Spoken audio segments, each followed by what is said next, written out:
Maliif mootummaan Iraan ajjeechaa Khamenei booda hin kufne. Hooggantoonni fi qondaaltonni olaanoon biyyattii ajjeefamaniiru. Garuu mootummaan Iraan ammas hin diigamne. Kinammoo ammas hin kufne. Kun amma maaliidhaaf ta'a? Mootummaan Iraan akka dandamatutti ijaarameera jedha gabaasni Aljazeeraadha. Kana jechuun garuu waraanaan hin miidhamu jechuudha miti. Icciitiiwwan biraa jiru. Bal'inaan isiniif qindeessineerra amma xumuraatti nu faana bu'a. Abdullahi Fadim Al-Nasr gaazexeessaan Aljazeeraadha gabaasa qindeesse keessatti mootummaan Iraan sadarkaa yaadamnetti ijaarameera jechuudhaan gabaasa hojjeteera. Ajjeechaa hoogganaa olaanaa Iraan Khamenei battalumatti mootummaan kufe jechuudha miti. Ajjeechaa isaatti qofa osoo hin taane ajjeechaa hooggantoota biyyattii olaanoo booda mootummaan battalumatti kufeera jechuun hin danda'amu jedha. Yaadni kun saffisaan kennamaas tureera.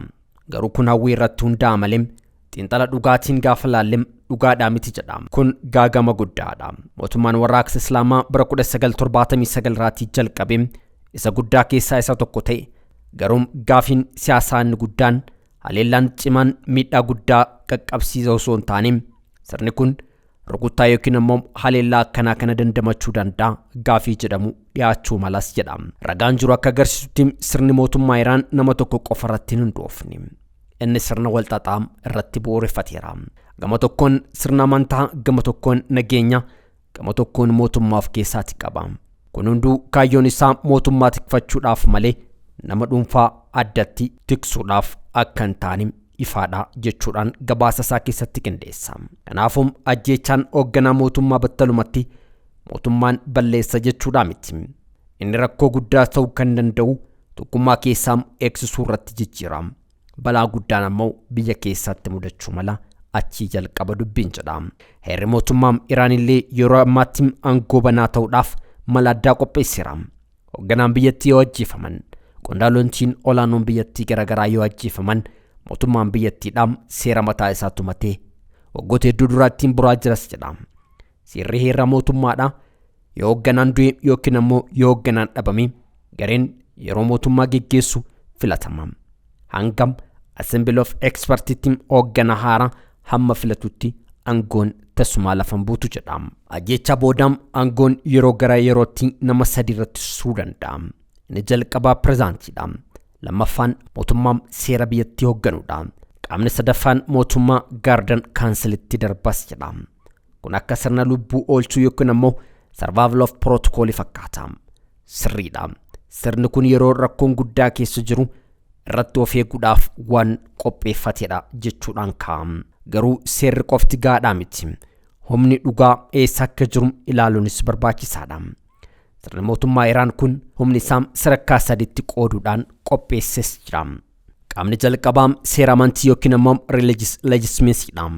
Qaamni kun bakka hoogganaa olaanaa yookiin ammoo Assembly of Experts fi Guardian Council of keessaa qabudha. Qaamni lammaffaan humna nageenyaa fi waraanaa. Isaan kana keessatti Islamic Revolutionary Guard Corps dabalatee kanneen sirna kana utuban aangoo guddaatti qaban garee kana keessatti ramadamu. Sadaffaan sirna mootummaa fi hojii mootummaa guyyaa guyyaa geggeessaa oolanidha. As keessatti qaama mootummaa dabalatee pirezidaantii fi dhaabbileen bulchiinsaa sadarkaa kana keessatti argamu. Sadarkaa murteessaan inni guddaa ta'e ammoo yookiin ammoo ammatti biyyattiin geggeeffamaa jirtu Islamic Revolutionary Guard Corps isa jedhamudha. Ajjeechaa Khamenei boodaan gaafiin guddaan Islamic Revolutionary Guard Corps walitti qabamaa gaafii jedhu ture. Kana jechuun sababbiin ijoon gaafii kana kaasaa turaniif ammoo dhaabbanni kun yookiin dhaabni kun humna guddaatti qaba. Nageenya keessoo irratti mari'ata. Murtoo naannoo garaagaraatii fi dinagdee irrattis mari'ata. Hoogganam gaafa ajjeefames hoogganaatti muuda. Waraanni fi ajjeechaan hooggantoota waraanaa boodaan qaama Islamic Revolutionary Guard Corps murteessuu irratti harka cimaa akka qabaatu taasisa. Akkasumas hooggantootni sadarkaa giddu galeessaa hojii akka itti fufan isaaniif haala mijeessa. Kana jechuun mataan gubbaadhaan gaafa rukutames garuu ammoo qaamni sirna kana hojii akka dhaabbatu hin eeyyamnee fi hojiin akka itti fufu taasisu sadarkaa gadi irratti argama jechuudha. Ammaaf mootummaan Iraan waraana kana qofaan kufa jechuun baay'ee rakkisaadha. Mootummaan yaada irratti ijaarame yoo diina alaa irraatii miidhaman caalatti jabaata malee hin kufu. Namootni garagaraa yookiin ammoo namoonni mormitoota Iraan illee waraana qofti mootummaan jijjiiramni dhugaam keessaa dhufuu qaba jechuudhaan dubbataa akka jiranidha maddeen kan addeessan. Garuu mootummaan kufu jechuun nagaa jechuudha miti. Inni miidhamuu danda'a. Dadhabuu akkasumas immoo sodaatamuu fi caalatti of laaffisuus danda'a. Keessumaa yoo ilmi Alii Khameneidha Mujtabaa Khamenei aangoo isaa ammas itti fufee biyyattii keessatti sodaan dadhabbiin akkasumas immoo caalmatti mootummaan kun of ijaaruutiin bakka bu'uu danda'a jechuudhaan gabaasni kun lafa kaa'eeti jira. Waraanni kun sirna mootummaa ni qora akkasumas laafina keessaas ni mul'isa. Mootummaan miidhamee booda yeroo baay'ee nageenya irratti hirkata. Nageenya biyyattiidhaan sadarkaa kanaan dura hin beekamnetti baay'ee restricted yookiin ammoo baay'ee ittisuu danda'a. Siyaasni biyyattii keessatti akka xiqqaatuu fi dallaan ulaan siyaasaa akka mul'amne siyaasa biyya keessaa ni xiqqeessa. Mormitootiin akka diinaatti ilaala. Mallattooleen kunneen mootummaan kana booda yookiin ammoo waraana kana booda ifatti mul'achuu danda'u jechuudhaan xiinxala kana keessa kaa'eeti jira. Xumura irratti mootummaan Iraan yeroo ammaatti saffisaan waan kufu fakkaataa hin jiru. Garuu akka durii sanis hin jiru. Inni jiraachuu danda'a. Garuu gatii guddaa kaffaluu danda'a. Akkasumas ammoo Islamic Revolutionary Guard Corps irratti hirkachuutiin baay'ee dabala. Siyaasni biyyattiidhaa ni dhabama. Nageenya irratti xiyyeeffata. Mormitootiin ammoo guutumaan guututti dhabamuu danda'a jechuudhaan xiinxalli kun kaa'eeti jira. Gabaabumatti mootummaa kufuu baatus dandeettii of jijjiiruu yookiin ammoo flexibilitiin isaa dhabamuuti danda'a.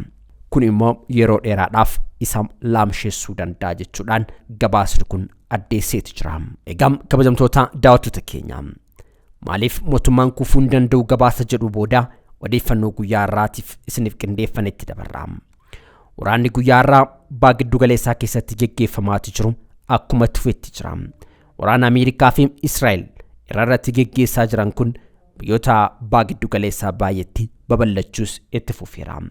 Haleellaan misaayilaa fi diroonitiin biyyoota hedduu keessatti itti fufanitti jiru. Humni ittisaa Israa'el akka jedhutti misaayilli guyyaa har'aa tokko naannoo giddu galeessa biyyattii keessatti kufeeti jira. Kan biraa ammoo kaaba biyyattii keessatti osoo lafan qaqqabin ittifameera. Miidhaan lubbuu namaa hanga ammaatti hin gabaafamne garuu lubbuun namaa 100 olii ajjeefamuu danda'as jedheeti jira. Baay'een gama biraatiin ammoo haleellaan Iraan irratti dhukaati jiru misaayilatti 130 akkasumas diroonii 234 ittisuu ishee ibsiteerti.